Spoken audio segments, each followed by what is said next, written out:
अळूच्या कांद्याची भाजी कोणी कोणी खाल्ली आहे? तर आमच्याकडे गावखेड्यामध्ये लोकल भाषेमध्ये गुह्या कोचई म्हणतात.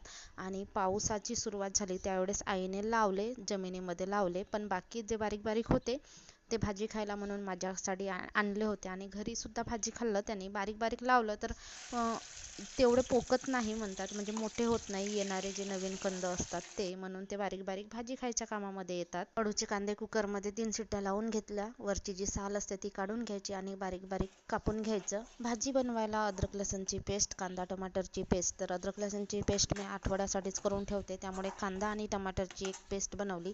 पहिले ती टाकली कांदा टमाटरची पेस्ट, त्यानंतर अद्रक लसणची पेस्ट. मसाले चांगले शिजले.